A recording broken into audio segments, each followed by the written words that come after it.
वालेकुम वरहमतुल्लाहि वबरकातुहू। थोड़ा सा ज़िक्र सल्जूकियों का भी हो जाए ताकि दास्तान गो की बात समझने में आसानी रहे। इनका दौर हुकूमत इस्लाम के उरूज और अज़मत व इकबाल का ज़माना था। सल्जूकी एक गैर मुस्लिम जंगजू सल्जूक बिन यकाक नस्ल से थे, जो तुर्किस्तान के खाने आज़म के यहाँ मुलाजिम था। ये लोग फ़ितरतन जंगजू थे।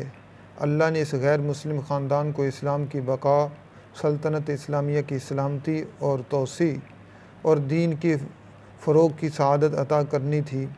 इसका सबब यूँ बना कि सल्जूक बिन यकाक ने खान तुर्किस्तान की मुलाजमत छोड़ दी और अपने ख़ानदान के साथ बुखारा चला गया। इसका कबीला भी इसके साथ ही हिजरत कर गया, क्योंकि इसमें कुछ ऐसे औसाफ थे कि कबीला उसे अपना पीरो मुर्शिद मानता था। सल्जूक अपने औसाफ और सलाहियतों को किसी बेहतर और अज़ीम मकसद के लिए इस्तेमाल करना चाहता था। वो यकीनन किसी ऐसे अक़ीदे और ऐसे मज़हब की तलाश में था जो फ़ितरत इंसानी से हम आहंग हो। बुखारा में वो इस्लाम से मुतारिफ़ हुआ तो उसने बिला पसो पेश इस्लाम कबूल कर लिया और अपने ख़ानदान और कबीले को इस्लाम की बुनियादी तालीमात से रोशनास करा के कहा कि वो सब मुसलमान हो जाएं। वो तो हुक्म के मुंतज़िर थे, पूरा कबीला मुसलमान हो गया। ये एक मोजज़ा था, कुन फ़यकून का मुज़ाहिरा था। आले सल्जूक तो तुर्किस्तान में वहशी, जंगली और तहज़ीब व तमद्दुन से बेबहरा मशहूर थे। जंगजू ऐसे थे कि उनकी तरफ कोई आँख उठा कर नहीं देखता था, लेकिन अल्लाह ने उन्हें उन्हीं से अपने दीन का तहफ़्फ़ुज़ कराना था। सल्जूक सिर्फ़ मुसलमान ही न हुए, बल्कि इस्लाम को सर बुलंद करने की ज़िम्मेदारी भी अपने सर ले ली। ये एक और दास्तान है कि सल्जूकियों ने सल्तनत इस्लाम की इनान किस तरह अपने हाथ में ली। मुख्तसर ये कि गैर मुहज़्ज़िब और आवारा गर्द तुर्क तहज़ीब और शाइस्तगी के पैकर बन गए। तालीम से बेबहरा सल्जूकियों ने आलिमों और फ़ाज़िलों को दरबार में इकट्ठा करके उनकी पज़ीराई की। उनकी खाना बदोश ज़हनीत मुदनीयत के रंग में रंगी गई। ये हमारा अक़ीदा है कि दीन इस्लाम का नूर तौहीद और रिसालत का मुहाफ़िज़ और नासिर ख़ुद अल्लाह तबारक व तआला है।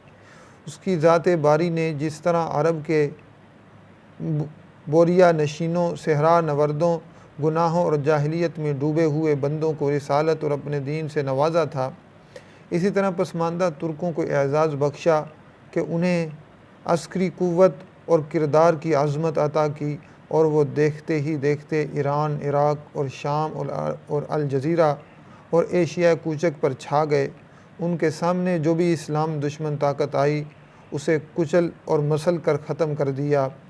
बुनियादी तब्दीली तो ये आई कि खिलाफत अब्बासिया के किरदार की कमज़ोरियों ने सल्तनत में जो तवाइफ़ुल मुलूकी पैदा कर दी थी, उसका कला कमा हो गया।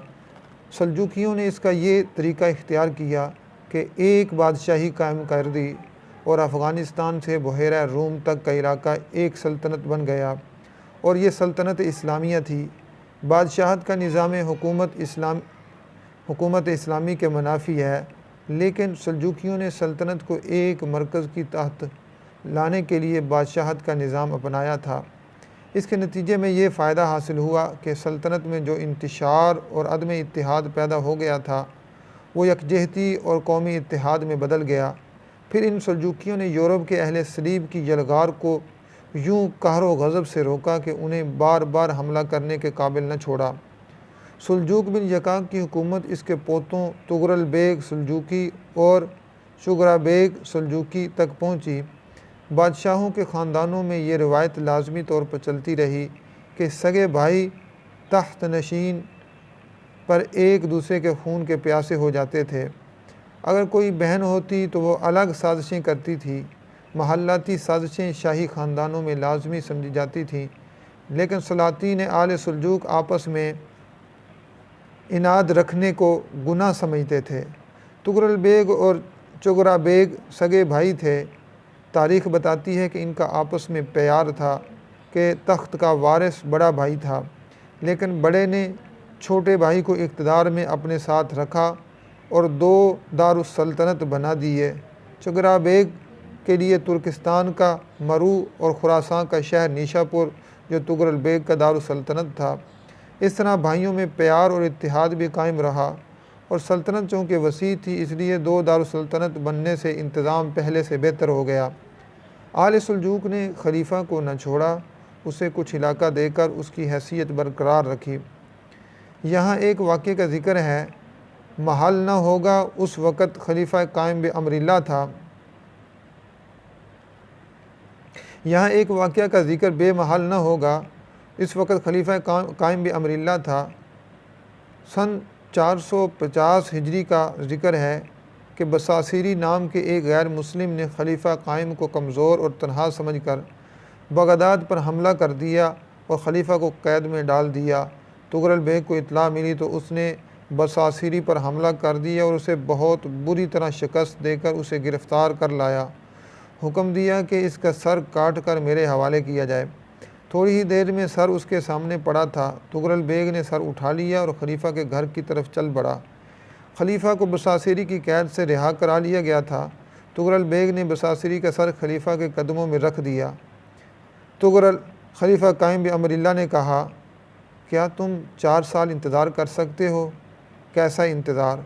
तुगरल बेग ने पूछा। मैं इस एहसास का तुम्हें सिला देना चाहता हूँ जो तुमने मुझ पर किया है। खलीफा कायम ने कहा, पहली बात यह है मोहतरम खलीफा, तुगरल बेग ने कहा, कि मैंने आप पर एहसान नहीं किया, फ़र्ज़ अदा किया है।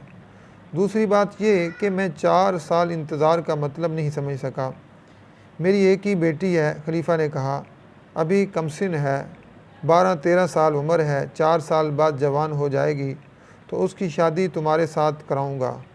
यह ऐसा इनाम है या तोहफ़ा है जो मैं किसी गैर अब्बासी को नहीं दे सकता। हम अपनी लड़कियों अब्बासियों में ही ब्याहते हैं। तुम सुल्जूकी हो लेकिन तुम्हारे एहसान का सिला इससे कम नहीं दूंगा। मैंने अपनी बेटी तुम्हें दे दी, 4 साल बाद शादी हो जाएगी। 4 साल बाद खलीफा ने अपनी बेटी की शादी तुगरल बेग से कर दी। बादशाहों के यहाँ रवाज ये रहा है कि उन्हें वज़ीरों की ज़रूरत नहीं होती थी, लेकिन रस्मी तौर पर वो एक वज़ीर आज़म और बराए नाम 2-3 वज़ीर रख लेते थे। हुक्म तो बादशाह का चलता था, वज़ीर तायीद और खुशामद करते थे।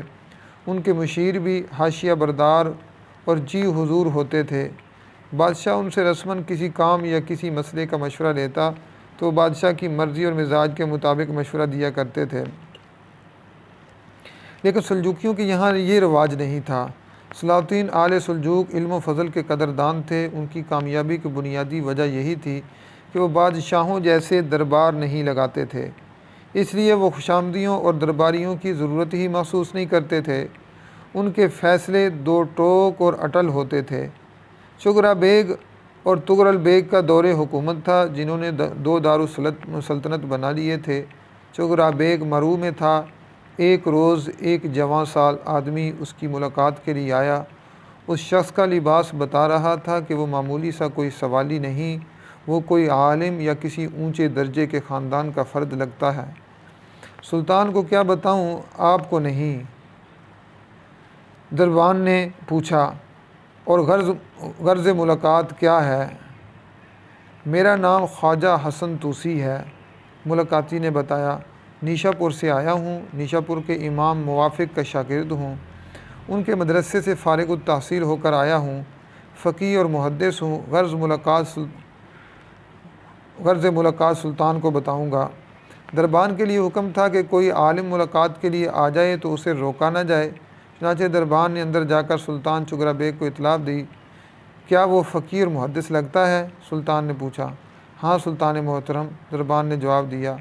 ज़ुबान शाइस्ता और लिबास आलिमाना है, चेहरे से मुहज़्ज़ब लगता है, तो उसे इतनी देर बाहर खड़ा रखना खिलाफ़ तहज़ीब है। सुल्तान ने कहा, उसे फ़ौरन अंदर भेज दो। चंद लम्हों बाद ख्वाजा हसन तूसी सुल्तान शुगरा बेग के सामने खड़ा था।